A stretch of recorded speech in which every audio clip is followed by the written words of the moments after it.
Senhor nosso Deus, muito obrigada pela noite de repouso, muito obrigada pelo sábado que se iniciou, e obrigada porque nós temos a oportunidade de nos juntarmos aqui online para estudarmos sobre o que o Senhor é, quem nós somos, sobre o plano da redenção e sobre como podemos caminhar neste caminho para chegarmos até o céu e estarmos aptos para isso. E que também, Senhor, não seja apenas isso, mas que tudo isso seja para o glória do Teu nome, para que outras pessoas possam também enxergar a Tua glória através de nós. Por favor, esteja conosco neste estudo, que o Senhor envie Teu Santo Espírito para iluminar as nossas mentes e que possamos colocar tudo em prática, aquilo que aprendemos. Isso é o que te pedimos, em nome e por amor de Jesus. Amém. Então, gente, bom dia a todos. É um prazer enorme estudar com vocês novamente. E eu gostaria que a gente, vocês, todo mundo, pudesse participar na mesma proporção, se possível,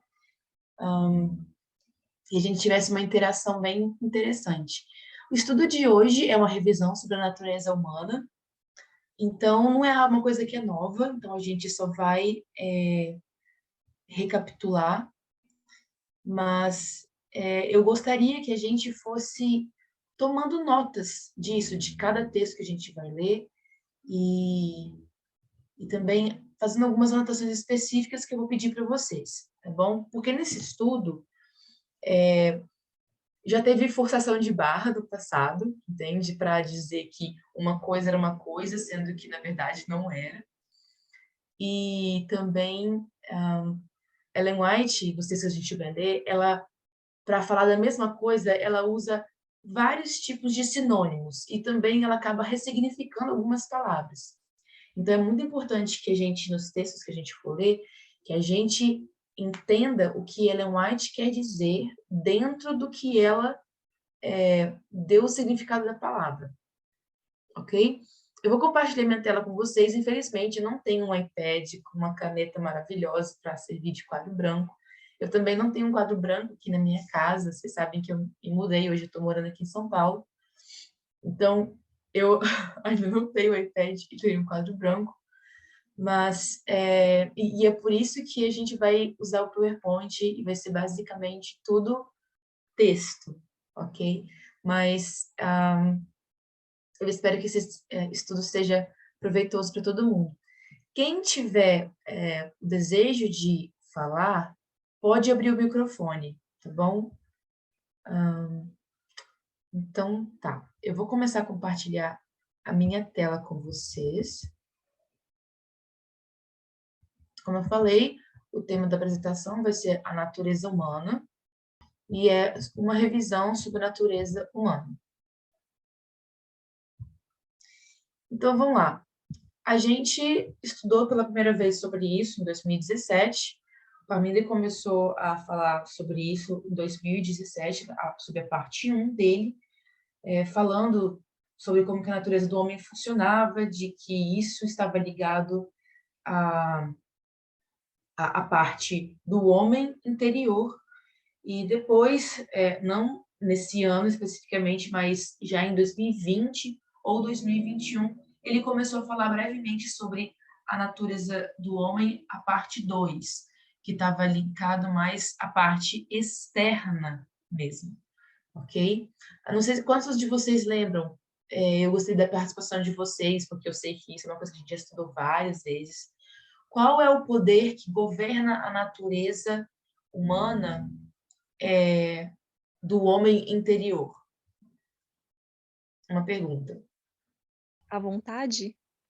A vontade, exatamente. E qual que é o poder que governa a natureza do homem, a parte externa, a parte física? Os hábitos. Os hábitos, exatamente. Então, olha só. A gente vai começar, então, já que a gente já tem isso mais ou menos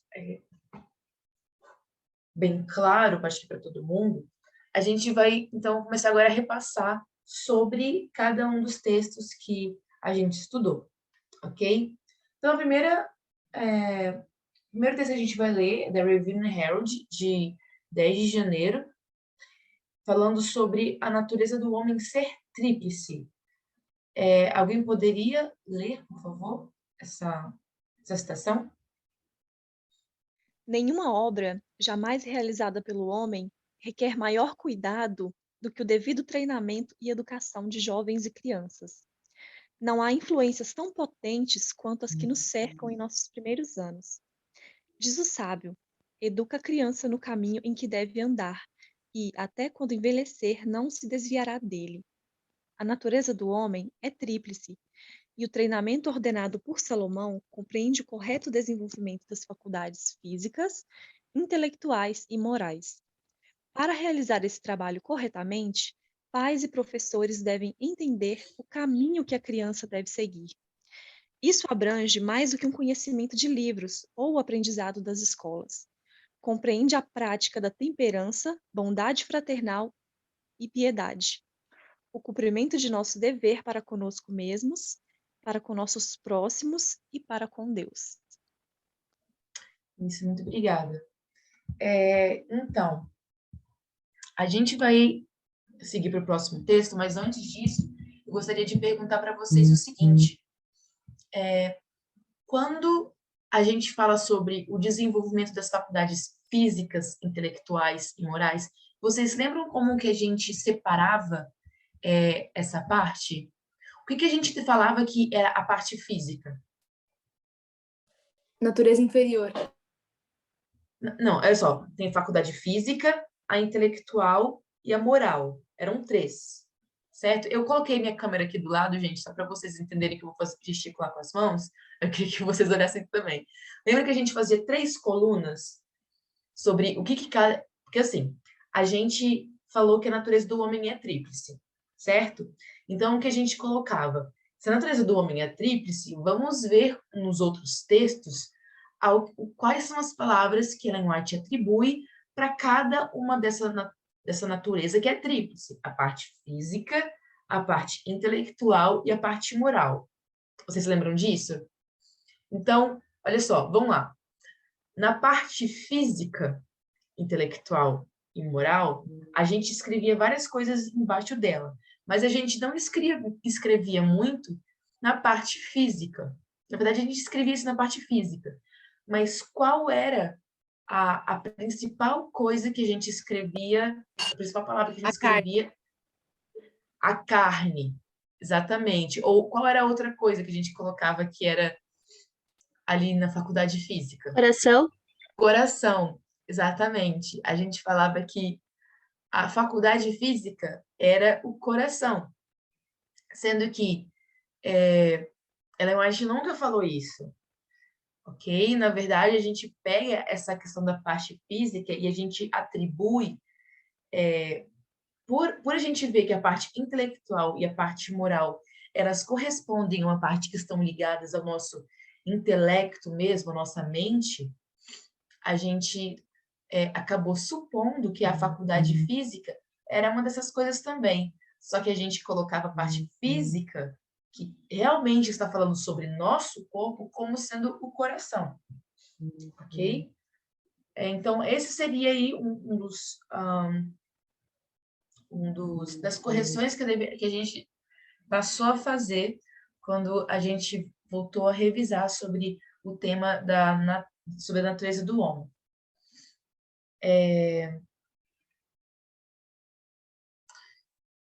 Então, olha só. Aí o texto vai dizer que, como... Alguém quer falar? Eu só queria... Posso falar uma coisinha rapidinho? Claro, com Cristiano. certeza. Eu lembro também que no físico eu nunca consegui entender muito bem. Eu até estudei e tal. Teve uma hora que eu aceitei, assim.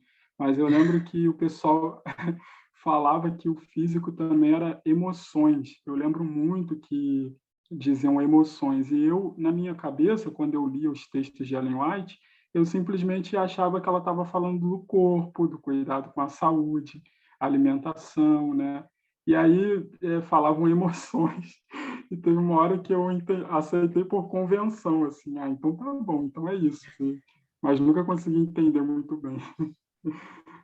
É. Então,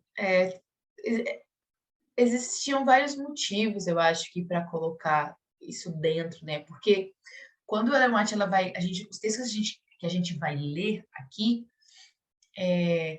ela não vai falar muito sobre a parte física, quando ela fala sobre a natureza do homem, muito mais do que envolve a parte intelectual e moral. Ela sempre fala muito sobre o intelecto e a moral. Mas quando a gente fala sobre parte física, é diferente. E aí, dentro dessa parte intelectual e moral também, ela vai falar sobre outros componentes da natureza do homem. E aí a gente pensava, bem, ela não está se referindo à parte intelectual e moral. E como a natureza do homem é tríplice, logo, ela deve estar atribuindo à faculdade física a parte que é essa aqui que ela não está mencionando. Entende? Mas então tá bom, a gente vai ler o próximo texto. Então, olha só. Outra pessoa poderia ler esse texto, por favor? Não há 1 em 1000 casados ou solteiros que percebam a importância da pureza dos hábitos, preservando a limpeza do corpo e a pureza do pensamento. Doença e mais doença é a consequência certa para a desobediência às leis da natureza e negligência das leis da vida e da saúde. É a casa em que vivemos que precisamos preservar, para que honre a Deus que nos redimiu. Nós precisamos saber como preservar a maquinária viva, para que a nossa alma, corpo e espírito sejam consagrados ao seu serviço. Como seres racionais, deploravelmente ignoramos o corpo e suas necessidades, enquanto as escolas que estabeleceram se dedicaram ao estudo da fisiologia, não se apoderaram do assunto com aquela energia decidida que eles deveriam. Eles não praticaram inteligentemente o que recebido em conhecimento. Eles não perceberam que, a menos que seja praticado, o corpo decairá. Então, olha só. Nessa parte que a gente está lendo também, acabava corroborando para o entendimento de que a faculdade física não estaria falando do corpo, porque quando esse texto fala de que o corpo é a casa onde a gente vive e a natureza do homem é tríplice, a gente praticamente se apegou àquela ideia, eu acho que grega, de separação do espírito do corpo, entende? Então, quando a gente olha para esse texto, a gente consegue entender mais uma vez que a gente está atribuindo aquela natureza tríplice como se esse tríplice estivesse dentro do corpo e não fosse, na verdade, uma questão de 3 em 1 mesmo, sabe? O corpo, o intelecto e a moral. Isso compondo o ser humano, ok? Então, olha só, aqui a gente está falando sobre o conceito de que o corpo, ele não é a gente. Nós, na verdade, habitamos apenas em um corpo. O que não deixa de ser verdade também, ok? Mas a gente não acredita também na completa independência da alma e do corpo, ok? Como a crença grega é. Então, olha só.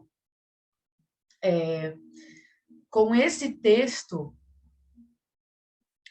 a gente entende, então, que uma casa não somos nós, mas a casa ela tem as características que demonstram quem que habita naquele local, certo? Uma casa que não tem uma casa sem propósito é uma casa inabitada. O propósito de uma casa é que ela seja que tenha alguém morando nela. E o que a gente faz com uma casa que tem ninguém morando nela nesse contexto aqui? O que acontece quando alguém não habita mais um corpo? O que a gente faz com o corpo? A gente enterra, né?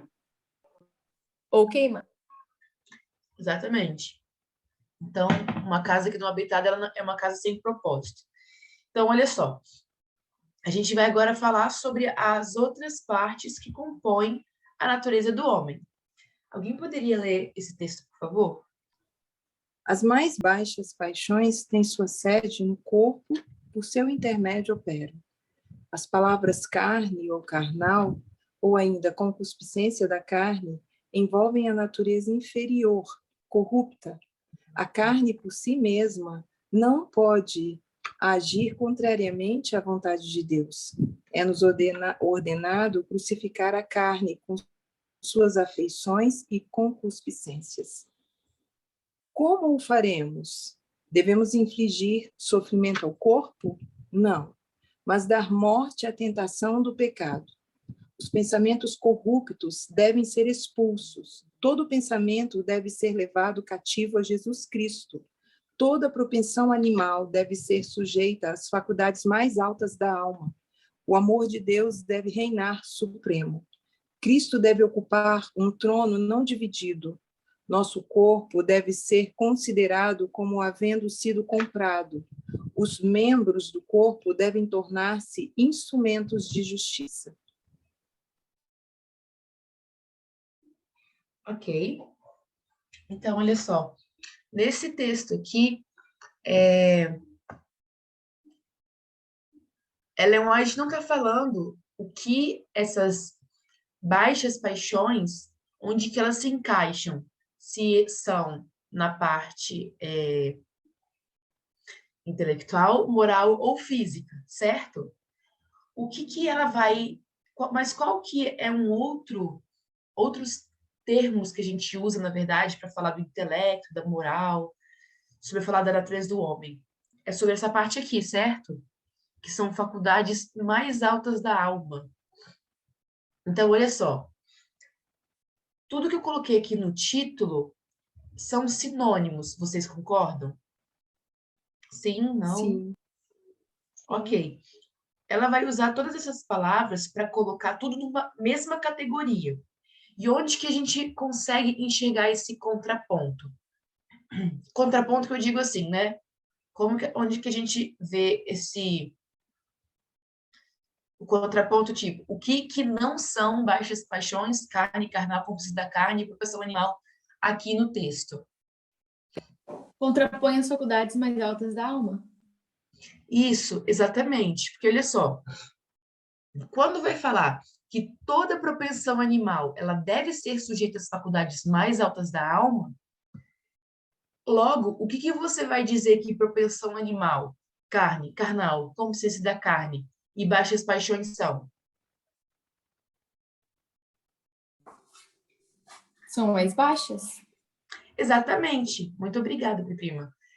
É exatamente isso. Então, olha só, é muito interessante a gente olhar cada um desses textos que falam da natureza do homem agora, e a gente, infelizmente, eu não estou aqui com o iPad ou com qualquer ferramenta que me ajude a colocar, mas eu queria que a gente começasse a escrever isso numa coluna, entendeu? Saber separar as coisas, para depois, no final de tudo, a gente começar a categorizar cada uma dessas definições, ok?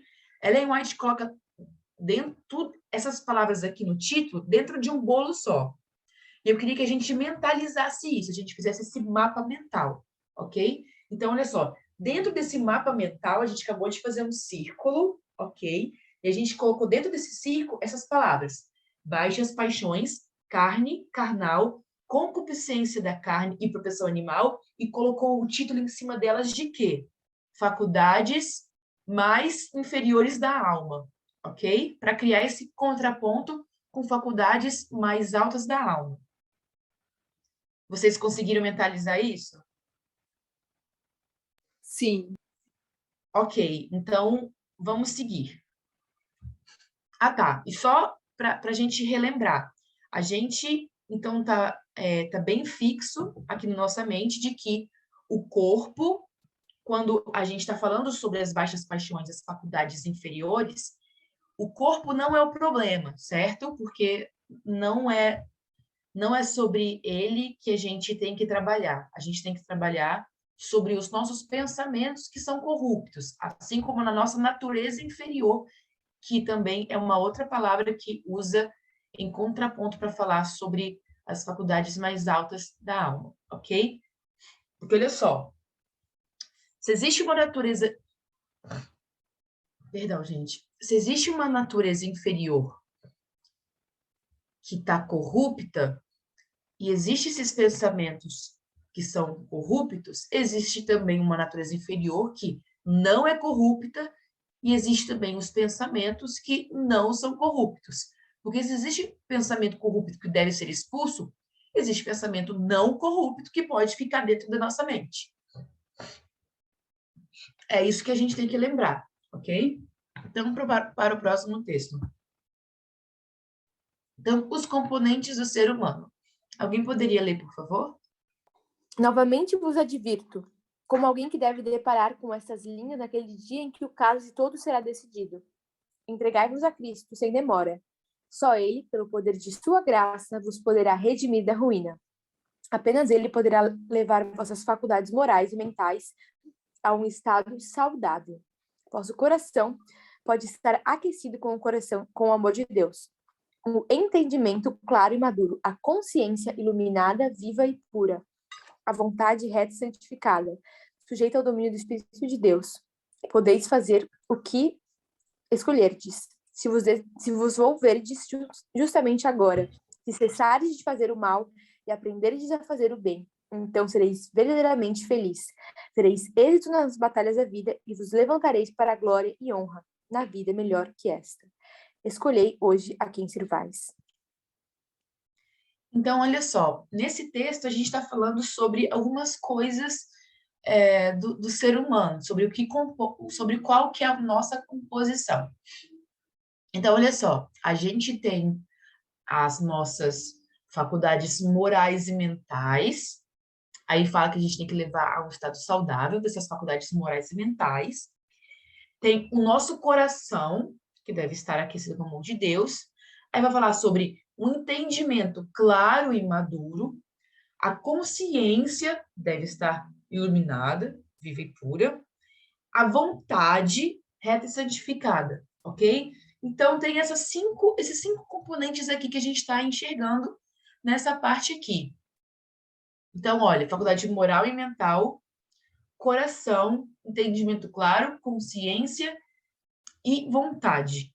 Mas, na verdade, quando a gente olha para essas faculdades morais e mentais aqui, ela vai falar, é como assim, dentro de faculdades morais e mentais, eu vou falar como que funciona essas faculdades morais e mentais. Vai falar de coração, entendimento, consciência e vontade. Então, são 4, não 5, tá? Só corrigindo isso. Então, olha, o entendimento faz parte da faculdade, se a gente fosse categorizar aqui, eu creio que faria parte da faculdade mental. Tipo assim, eu pessoalmente, ok? A consciência dentro também de uma questão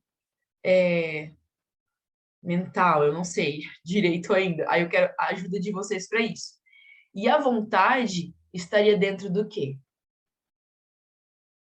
Assim, eu quero realmente que vocês abram o microfone de vocês e participem, porque esse foi um dos textos que eu não consegui classificar muito bem dentro do que isso seria parte, se dentro de faculdade moral ou mental. Aí eu gostaria da ajuda de vocês para isso, porque para mim, dentro da faculdade mental, por exemplo, ficaria o entendimento e a consciência, mas eu não sei como categorizar a vontade. Fica difícil nesse texto, talvez não é tão claro, porque fala só duas tipos de faculdades, né? E temos 5 elementos para colocar lá dentro. Então, se bem é uma repetição e ampliação, não fica muito claro. Mas o que eu acredito, posso falar, são simplesmente tipo, são lógica. O entendimento, fica bem claro que acho que é mental. Porém, a consciência eu acho que tem a ver com igual, na mesma forma que a vontade, acho que é moral, porque a consciência é que te ajuda a decidir o que é moralmente correto, o que é não, que não é moralmente correto. Minha opinião é que entendimento está no mental e moral e vontade estão na consciência. É o contrário. Consciência e vontade estão na moral. Ok, obrigada, Mati. Outra pessoa quer participar? Ana, eu olhando aqui no dicionário sobre o que é vontade, né, que é a faculdade que tem o ser humano de querer, de escolher, de praticar ou deixar de praticar certos atos, eu já pensaria que ela iria para mental, porque aqui ele ainda não decidiu, né? É a faculdade de querer. E eu acho que aí, por isso que eu colocaria mental, porque faz parte da mente, querer ou não querer. Agora, a consciência eu colocaria como moral, porque aí ali fala sobre certo e errado. Ok. Alguém mais quer participar? Porque a gente vai continuar lendo outros textos que talvez possam clarificar um pouco mais esses conceitos. A gente vai passar para o próximo texto. Natureza inferior e superior. Alguém, por favor, poderia ler esse texto? A maior necessidade do mundo é a de homens. Homens que não se comprem nem se vendam. Homens que no íntimo da alma sejam verdadeiros e honestos. Homens que não temam chamar o pecado pelo seu nome exato. Homens cuja consciência seja tão fiel ao dever como a bússola o é ao polo. Homens que permaneçam firmes pelo que é reto, ainda que caiam os céus. Mas um caráter tal não é obra do acaso, nem se deve a favores e concessões especiais da providência. Um caráter nobre é o resultado da disciplina própria, da sujeição da natureza inferior pela superior, a renúncia do eu para o serviço de amor a Deus e ao homem. Então, olha só, aqui não vai dizer, acho claramente também, sobre uma questão moral. Vai falar sobre a consciência que ela deve ser fiel ao dever. A gente sabe aquilo que é para fazer, porque no nosso intelecto a gente processa a informação como certa e errada. Então, assim, quando eu vejo para a parte moral, a gente já fez um estudo sobre... Lembra daquele estudo que a gente fez há alguns meses atrás sobre ideologia versus humanismo? Se vocês se lembram disso, a gente categorizou ideologia. Ideologia, na verdade, são os estudos da ideia. E a gente viu que a definição de moral, aquilo que é certo e errado, ela é baseado em um conceito que está muito fixo à cultura da época. Por exemplo, na época de Ellen White, com certeza era errado usar calças. Mesmo que dentro de um conceito sobre o que é transgressão da lei de pecado, ele seja um princípio, e o princípio de transgressão da lei é quando você não ama Deus, não ama o próximo. Então, lá no tempo de Ellen White, usar calça seria uma coisa que seria pecaminosa, porque eu estaria atrapalhando primeiro a causa de Deus, que é por isso que ela diz que a gente não deveria se unir à causa das mulheres e adotar o traje americano. Não sei se vocês se lembram disso, que a gente também estudou sobre isso dentro do estudo de ideologia versus humanismo. Então, a gente categoriza como pecado usar calças naquela época, porque a gente atrapalharia o trabalho do evangelho, a gente traria a gente seria pedra de tropeço há quase 200 anos atrás para a causa de Deus, e a gente estaria sendo essa pedra de tropeço para outras pessoas, logo a gente não estaria amando o próximo, ok? Então, quando a gente está falando sobre, então, por exemplo, a ideologia, que está ligada a um estudo das ideias, e que isso está muito mais ligado a definições de moral, por exemplo, que estão ligadas a um contexto cultural, quando a gente olha para essa parte, a gente vê que é uma tarefa que está muito mais ligada ao intelecto. Isso dentro da minha concepção, ok? A moral, ela dentro dos textos que a gente estudou sobre a natureza do homem, a gente sempre categorizou a moral como sendo essa bússola e colocando ela como sendo essa consciência. Só que ela provém, então, da parte do intelecto. Então, eu acho que é por isso que a gente acaba tendo um pouco dessa confusão na hora de categorizar as coisas. Eu gostaria de, tipo assim, agora, Mati, se você pudesse voltar a falar sobre a parte da consciência ligando à moral, como que você resolveria, então, esse problema? Da consciência ou da vontade? Da consciência. Ah, É porque você que linkou, lembra? Da uhum, consciência à moral.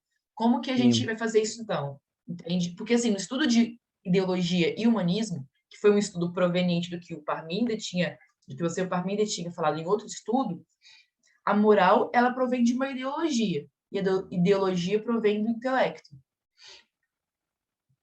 Ah, sim, certo.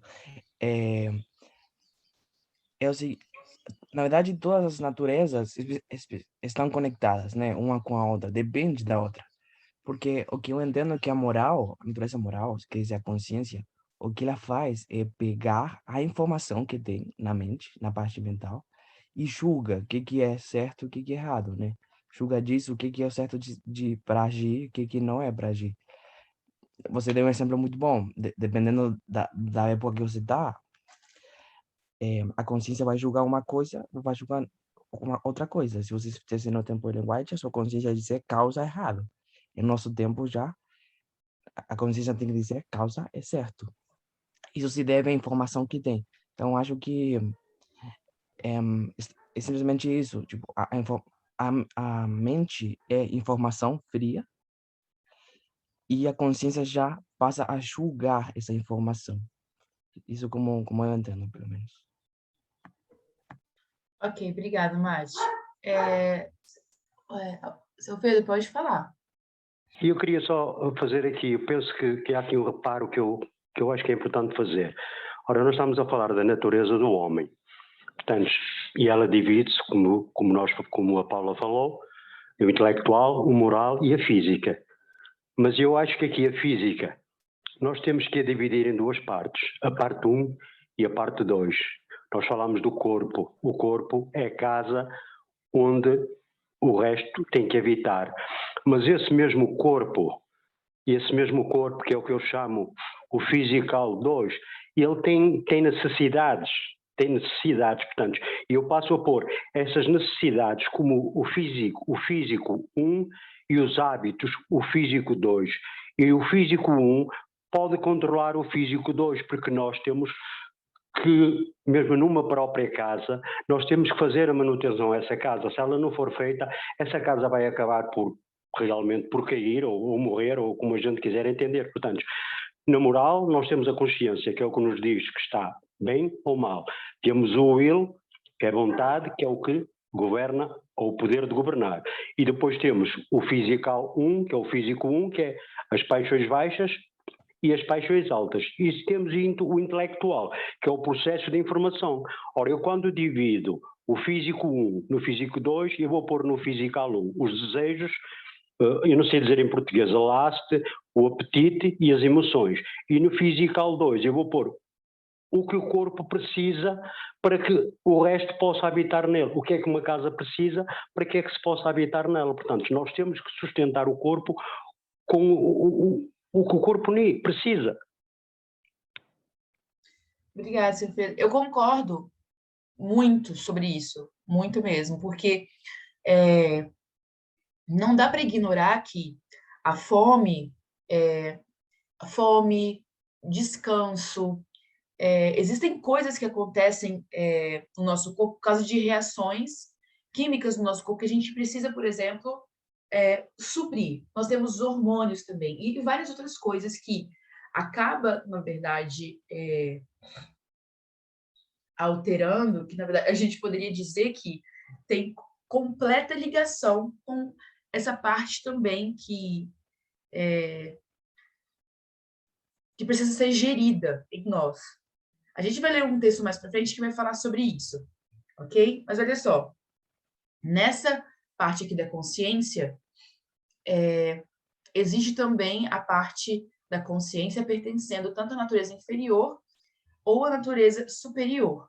E creio que todo mundo concorda que a consciência ela faz parte da natureza superior, certo? Só para a gente ir seguindo. Olha só esse outro texto. Alguém poderia ler?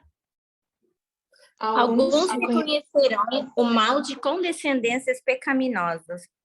Todavia se desculparão dizendo que é possível vencer as paixões. Isso é coisa terrível de ser admitida por qualquer pessoa que profere o nome de Cristo. Qualquer que profere o nome de Cristo aparta-se da iniquidade. Por que essa fraqueza? É porque as propensões animais têm sido fortalecidas pelo exercício, até que tomaram ascendência sobre as faculdades superiores. Homens e mulheres carecem de princípios, estão morrendo espiritualmente por haverem tão longamente nutrido seus apetites naturais, que sua capacidade de governar-se parece haver desaparecido. As paixões inferiores de sua natureza têm tomado as rédeas, e o que devia ser o poder dirigente tem se tornado o servo da paixão corrupta. A alma é mantida na mais baixa servidão. A sensualidade tem extinguido o desejo de santidade e ressecado o vício espiritual. Obrigada, Gabi. Então, eu creio que isso daqui seja parte daquilo que o seu Alfredo falou há alguns minutos atrás. Olha só, propensões animais, elas não são ruins. Eu creio que essas propensões animais, elas façam parte do que a gente precisa. Eu creio que a fome esteja ligada a isso, a questão do sono. Mas a questão é que todas as vezes que a gente tem qualquer tipo de necessidade e ela acaba sendo não subjugada, quando ela precisa ser subjugada, ela acaba sendo fortalecida pelo exercício, como o texto está falando. E isso acaba fazendo com que quem vai tomar o controle agora são as faculdades inferiores sobre as superiores. Então é isso, olha só, existem apetites que são naturais. Esses apetites naturais, eles precisam ser supridos de fato. Eu acho que todo mundo concorda com isso. Mas esses apetites naturais, eles têm o seu lugar e hora adequados para serem supridos. Não é a todo momento. Por exemplo, comer, por exemplo, comer uma salada com um molho super gostoso. Isso é uma coisa que a gente precisa? É uma coisa que a gente precisa. Mas todo momento que a gente sente o desejo de fazer isso, a gente tem que comer isso? Por mais que seja saudável? Não, não é assim que as coisas funcionam. A gente tem que ter um intervalo aí entre as refeições que precisa ser respeitado para que haja um descanso do corpo. E todas as vezes que a gente não subjuga esse desejo, e não coloca ele no lugar certo, a gente pode suprir esse desejo. Mas em que momento? No momento da refeição. Ana, já que foi interrompida, eu posso falar um pouquinho? Claro, com certeza.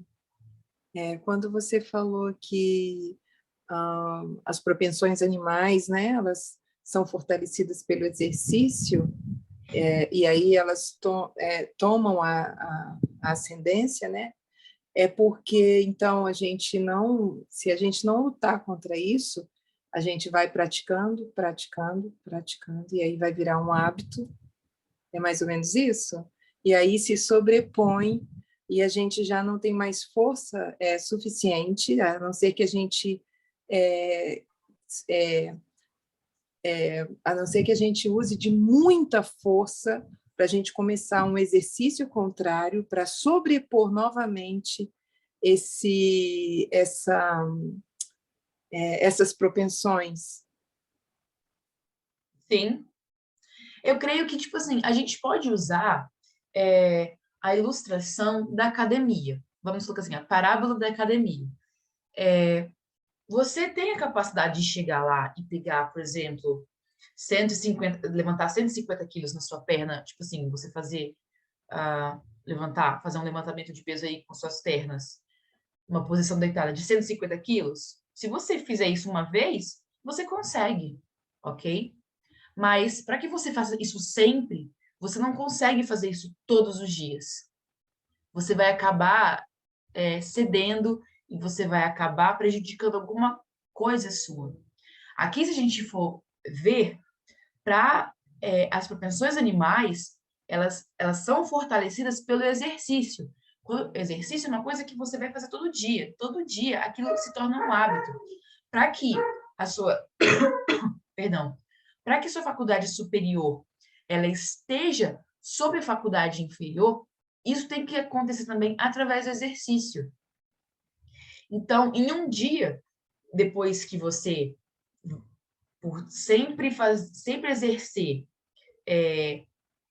colocar essa propensão animal sempre em primeiro lugar, você um dia consegue, por exemplo, não fazer isso, entende? Mas se você não começar a fazer isso todos os dias, não adianta, você vai acabar cedendo em determinado momento, porque o hábito do exercício é que vai prevenir que a sua propensão animal tome ascendência sobre a sua faculdade superior. Então, olha só, a gente vai falar sobre agora qual que é o poder que governa o homem. Então, olha só, a última vez que eu estava estudando sobre esse assunto foi final do ano passado agora. Eu estava estudando junto com minha mãe sobre isso novamente. E a gente ficou durante, eu acho que 1 hora inteira definindo o que era vontade. Mas aí a gente estava tentando falar sobre o princípio da vontade e sobre como que Ellen White define o que é vontade. A vontade é o poder governante da natureza do homem, colocando todas as outras faculdades sob seu domínio. A vontade não é o gosto ou inclinação, mas é o poder de decisão que atua nos filhos do homem para a obediência a Deus ou para a desobediência, mente, caráter e personalidade. Volume 2, 685. Obrigada, seu Pedro. A gente, na verdade, estava tendo um problema na definição do que é vontade. Então, a vontade, ela não é o desejo, ela não é aquela questão de inclinação, não é um gosto meu. Eu tenho vontade de fazer isso. Não. A maneira que Ellen White ela coloca aqui, o que é a vontade, ela vai dizer que vontade não é um desejo, não é uma inclinação ao gosto, mas a vontade ela é o poder de decidir.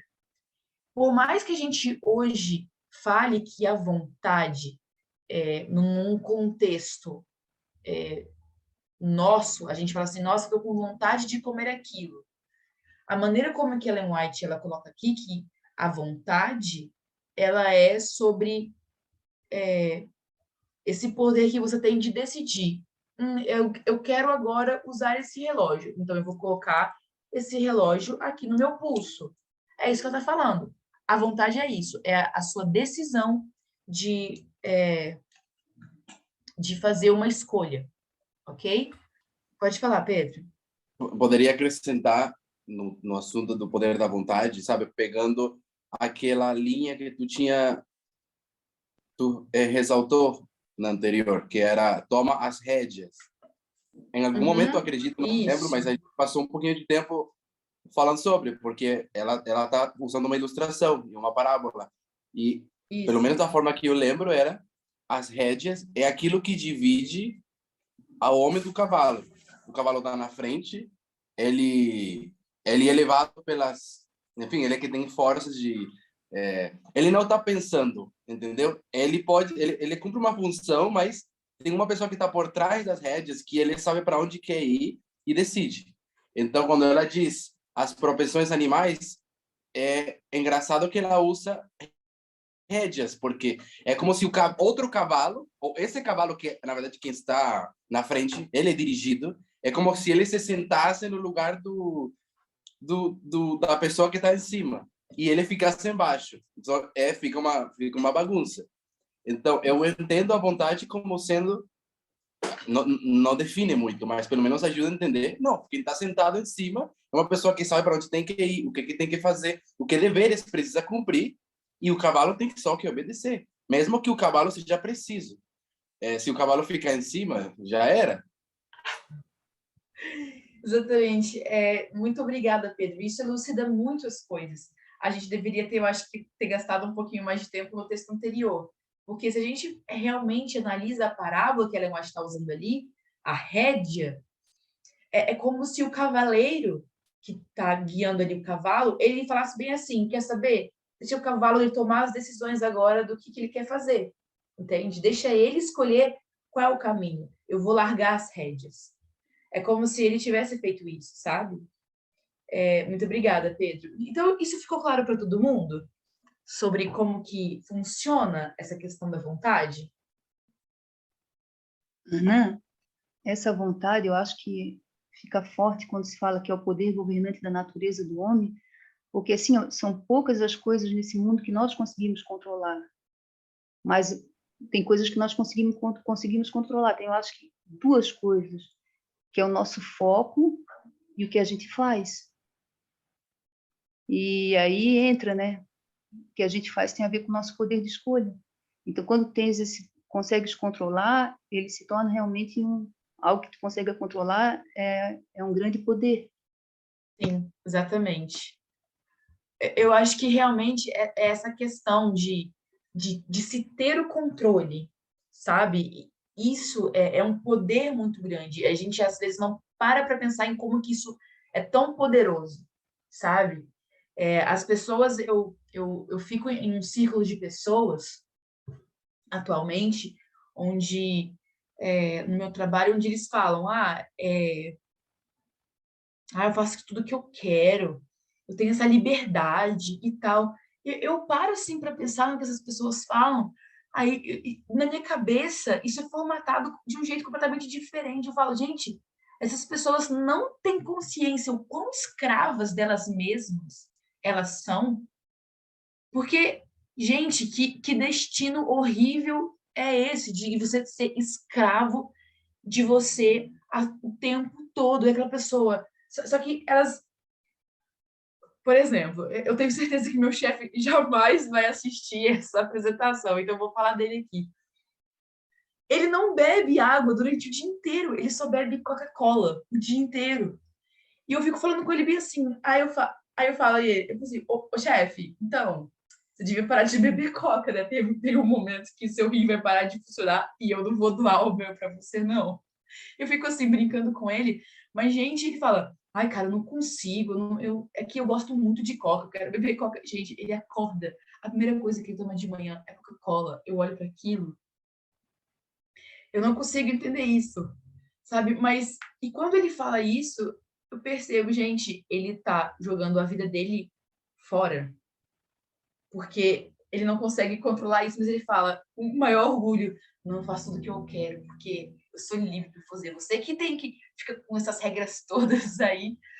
Aí eu, gente, mas, sabe, existe uma recompensa muito grande nessa questão de você tomar controle sobre você mesmo. Eu vou viver durante muito mais tempo, sabe? Existem várias vantagens que a gente pode colocar aí em várias, sabe, áreas da vida.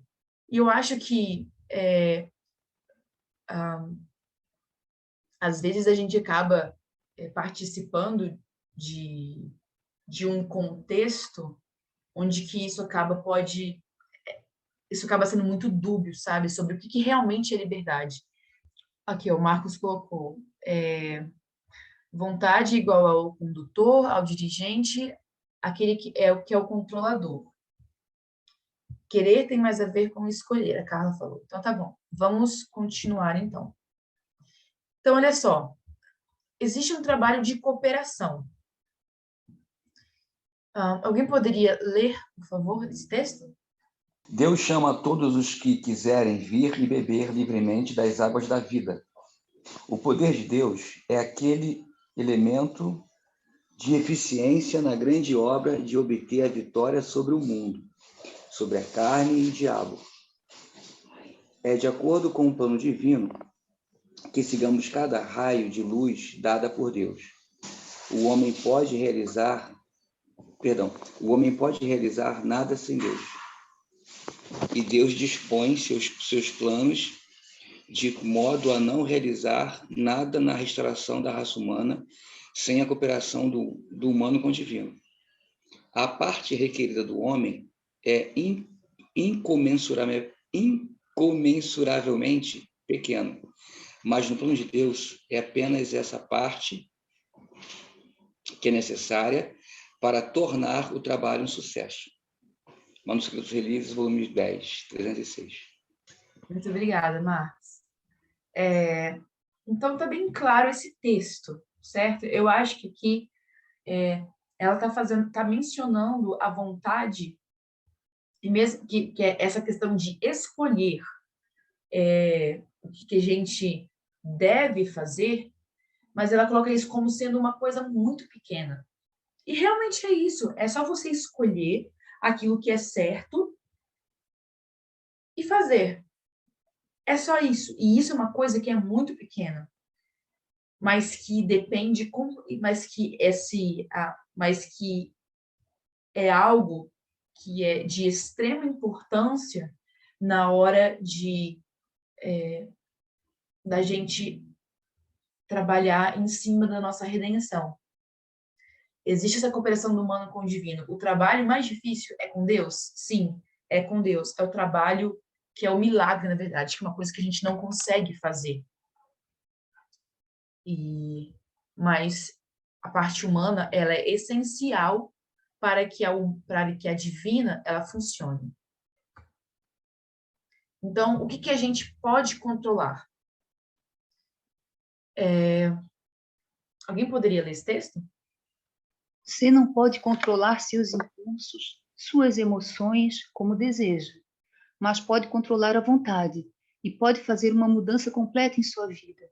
Ao entregar sua vontade a Cristo, sua vida será escondida com Cristo, em Deus e aliada ao poder que está acima de todos os principados e potestades. Você terá força de Deus, que o manterá firme em sua força. E uma nova luz, mesmo a luz da fé viva, será possível para você. Mas sua vontade deve cooperar com a vontade de Deus, não com a vontade dos companheiros, por meio dos quais Satanás está constantemente trabalhando para enlaçá-los e destruí-los. Obrigada, Carla. Então, aqui está muito claro. O ser humano, ele só consegue controlar a vontade. O resto não tem nada. E isso e que bom, né? Isso é um trabalho que é de Deus, e isso prova a existência de Deus através da nossa vida. Prova a existência de Deus todos os dias, que é operando em nós o milagre de transformar realmente o nosso coração, que é a parte em nós que está podre. E eu vejo que isso deveria ser uma coisa de análise, na verdade, de meditação constante na vida, sabe? Porque é uma demonstração clara da existência de Deus todos os dias. Porque não tem coisa mais difícil de mudar no ser humano do que a parte ruim dele, que caiu por conta do pecado. Então, a fonte de todas as suas ações. Então, eu vou ler agora esse texto de Mensagens aos Jovens. Fale de fé. Mantenha-se ao lado de Deus. Não coloque o pé no lado do inimigo, e o Senhor será o seu ajudador. Ele fará por você aquilo que não lhe é possível fazer por si mesmo. O resultado será que se tornará como um cedro do Líbano. Sua vida será nobre e suas obras serão realizadas em Deus. Haverá em você um poder, um zelo e simplicidade que o tornarão um refinado instrumento nas mãos de Deus. Você necessita beber diariamente da fonte da verdade, a fim de poder compreender o segredo do prazer e da alegria no Senhor. Mas deve lembrar-se de que sua vontade é a fonte de todas as suas ações. Esta vontade, que constitui tão importante fator no caráter do homem, foi, pela queda, entregue ao domínio de Satanás.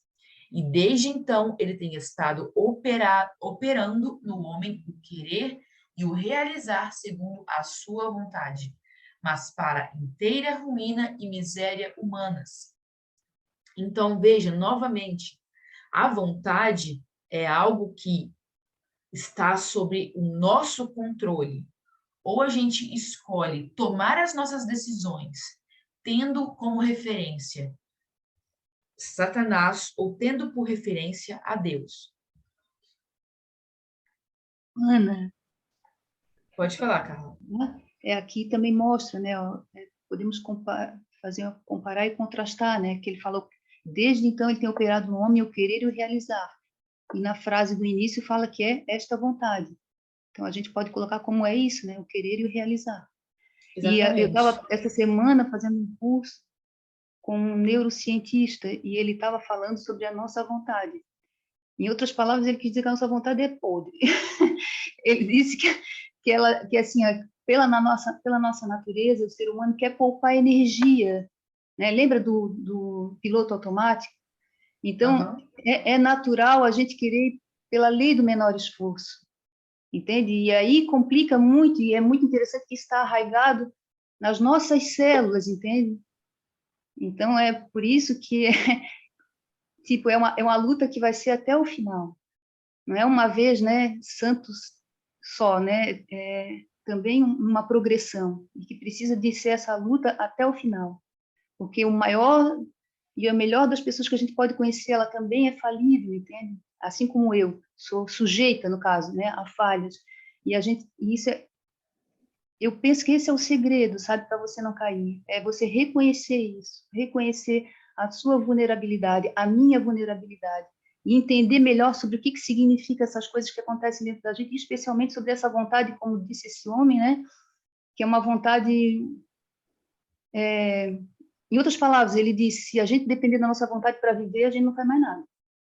Verdade. Obrigada, Carla. Eu estou quase terminando já. Aí vou ler esse texto aqui também. O papel do Espírito Santo. O Espírito de Deus não se propõe a fazer a nossa parte, nem no querer, nem no fazer. Este é o trabalho do agente humano em cooperar com os agentes divinos.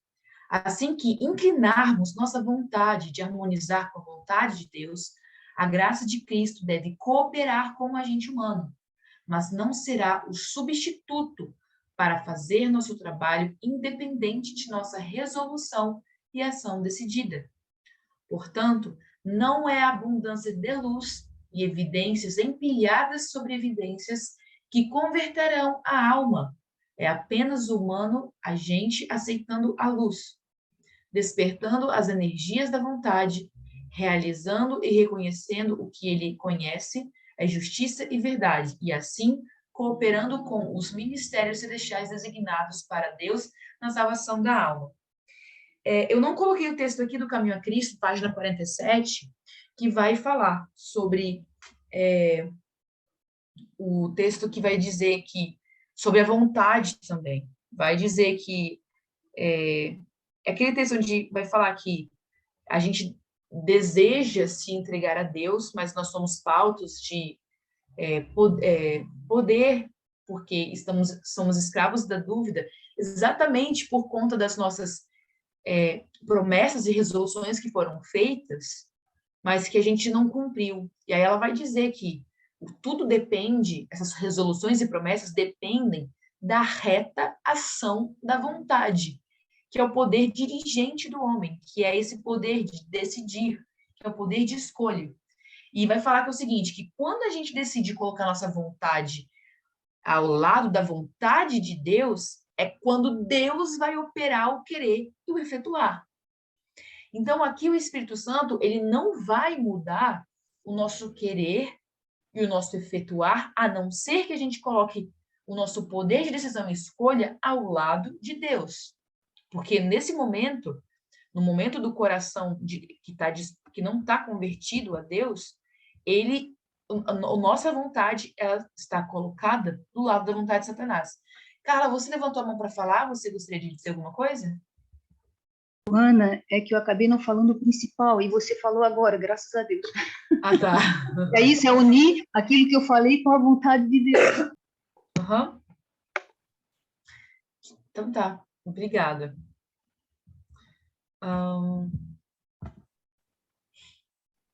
Então, qual que é o trabalho de Deus? Manuscript Releases, volume 12, vai dizer o seguinte: ninguém, a não ser aquele que criou o homem, pode efetuar uma mudança no coração humano. Todo professor deve perceber que ele deve ser movido por agentes divinos. A mente e o julgamento devem ser submetidos ao Santo Espírito. Pela santificação da verdade, podemos dar um decidido testemunho de justiça perante crentes e incrédulos. Então, o trabalho de Deus realmente é o trabalho mais difícil. E já que ele desempenha um trabalho mais difícil, que é o de mudar o nosso coração, por que que a gente tem tido tanto problema em executar a nossa parte no plano da nossa própria redenção? Tudo depende da reta ação da vontade, tudo depende do exercício diário. É realmente fazer aquilo que o seu Alfredo falou. Existe uma questão na parte dos hábitos, que é a parte que governa, que ele vai dizer que é a parte que seria do físico 2. E o que governa a gente na nossa vida também são os hábitos. Quando a gente tem o hábito diário de, por exemplo, vamos colocar aqui um exemplo, de você acorda, a primeira coisa que você faz é se ajoelhar para pedir as bênçãos de Deus para aquele dia. Você tem a sua meditação diária ali com Deus, de estudar um pouco para Ele, estudar um pouco sobre Ele, e pedir para que Ele renove em você para aquele dia as bênçãos dele, as misericórdias dele, garantindo que o seu coração esteja protegido de ser desconvertido. E durante o dia, quando você percebe que o seu coração está tentando ali desconverter sozinho, porque infelizmente nosso coração tem essa habilidade ridícula de tentar se desconverter, você vai lá e tem um momento de oração com Deus, para pedir para que o coração ele seja novamente convertido, e fazer disso todos os dias um trabalho. Gente, é só isso, é só ter esse hábito. E eu estou falando aqui como se isso fosse uma coisa, tipo, que é tão fácil para mim, né? Mas eu caio nessa, sabe, na rotina diária de ter tantas coisas que a gente acaba esquecendo de qual é realmente o nosso dever, que é de lembrar de que todas as vezes que o nosso coração está tentando desconverter, a gente precisa só criar o hábito de, primeiro, decidir não fazer aquilo que é errado, que o nosso coração está querendo que a gente faça de errado, e pedir para que Deus converta ele. É só isso. Essa é a forma prática da gente ter o nosso coração subjugado, de ter as nossas propensões animais, de ter nossas faculdades inferiores subjugadas às faculdades superiores. E esse é o meu desejo para todos nós aqui, de que a gente tenha esse lembrete diário em nossas vidas de que precisamos sempre nos lembrar de colocar a nossa vontade ao lado da vontade de Deus, e ela é uma ação decidida de criar hábitos, de se ajoelhar e pedir para que Deus ele converta o nosso coração novamente. Porque não adianta você só decidir fazer aquilo que é certo. As suas emoções, elas precisam estar também, suas afeições, seus pensamentos, precisam estar em conformidade com a ação que você está tomando. E esse é o trabalho que é mais difícil. Então, quando a gente toma essa decisão de não fazer aquilo que é errado, e a gente pede para que Deus efetue em nós, então, o desejo de querer efetuar aquela ação, tanto de maneira prática quanto de maneira espiritual e emocional, Deus ele pode fazer isso. Alguém tem mais algum comentário para falar sobre esse tema? Quer fazer alguma observação? Quero te agradecer muito por esse estudo, tá? Para mim foi o melhor estudo que eu já vi até agora em relação a esse assunto, porque natureza do homem, né? Porque ele foi mais profundamente, e eu estou muito feliz de estar podendo estar aqui presenciando esse dia, assim, de ver que eu consegui, né, consigo perceber que você foi bem lá onde estavam aqueles pontos mais difíceis da gente conseguir casar, né? E já fico, hoje eu posso dizer para ti que eu entendi melhor esse assunto, sabe? Principalmente essa parte das definições. Que bom, Carla. Fico feliz por isso. Então, gente, se não houver mais nenhum comentário, eu gostaria de convidá-los a gente se ajoelhar para a gente terminar com uma oração. Senhor nosso Deus, muito obrigada pela oportunidade de revisarmos sobre esse tema, de deixarmos ele mais claro para que a gente saiba o que a gente precisa fazer. E a gente pede, Senhor, apenas que o Senhor lembre a gente de colocar essas coisas em prática. São coisas, na verdade, simples, Senhor, mas que, infelizmente, a gente acaba esquecendo por conta da nossa mente, que é falha. E só que a gente consiga, na verdade, criar estratégias, porque cada pessoa funciona de um jeito diferente. Então, que cada pessoa aqui, de maneira individual, crie algum tipo de estratégia para que não possa se esquecer daquilo que precisa ser feito. Que a gente tenha em vista que a prioridade número 1, Senhor, é sermos salvos, para que possamos salvar outras pessoas, para que possamos estar aptos para, através da Tua graça, estarmos aptos para irmos ao céu. E que, Senhor, a gente faça disso a nossa prioridade número 1. Que o Senhor possa ser o primeiro, que possa ser o último, e que o Senhor esteja sempre em nossas vidas. Por favor, que este sábado possa ser deleitoso na Tua presença, que a gente possa desfrutar aqui da segunda parte dos estudos e que o Senhor possa nos abençoar com a presença do Teu Espírito. Por favor, nos abençoe, nos proteja e que hoje possa ser um dia maravilhoso. Pedimos isso confiando de que o Senhor já atendeu nossas orações e pedimos isso em nome de Jesus. Amém.